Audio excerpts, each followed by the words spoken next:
মুসলমান বলতে প্রতিটি মানুষের অন্তরেই রসুলের প্রতি ইশক আর মহাব্বত থাকাটাই স্বাভাবিক।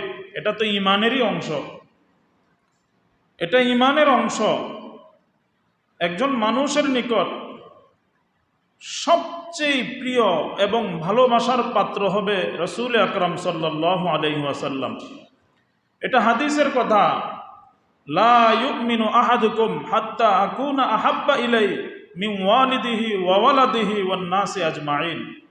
রাসূলুল্লাহ সাল্লাল্লাহু আলাইহি ওয়াসাল্লাম ইরশাদ করেছেন যে তোমাদের মধ্যে কোনো মানুষই পরিপূর্ণ মুমিন হতে পারবে না।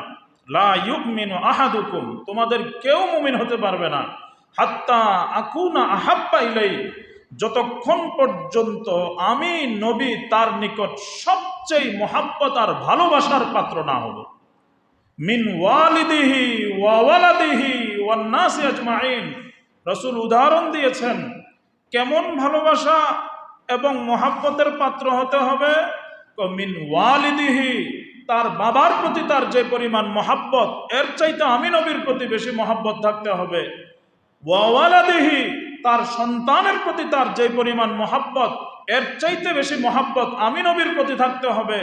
ওয়ান নাসি আজমাইন, বাবা সন্তান ছাড়াও যদি কারো নিকট অন্য কোনো ব্যক্তি তার নিকট বেশি ভালোবাসা বা মহাব্বতের পাত্র হয়, তার চাইতেও আমি নবী তার নিকট বেশি মহাব্বতের পাত্র হইতে হবে।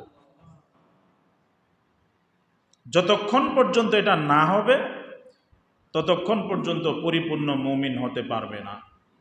তাহলে এটা স্বাভাবিক, এটা ঈমানের তাকাজা। আমাদের অন্তরে রসুলের প্রতি মহাব্বত ভালোবাসা থাকবে, এটা তো স্বাভাবিক ব্যাপার। এই জন্যই তো প্রকৃত মুমিন যারা, তারা তাকে যদি কেউ গালি দেয়, তার বাবাকে যদি কেউ গালি দেয়, মাকে যদি কেউ গালি দেয়, তার বংশ নিয়ে যদি কেউ গালি দেয়, ক্ষেত্র বিশেষ সে তা সহ্য করে নিতে পারে। কিন্তু রসুলকে নিয়ে যদি কেউ কটূক্তি করে, গালি দেয়, প্রকৃত মুমিন কখনোই বরদাস্ত করতে পারে না। এর কারণ কি?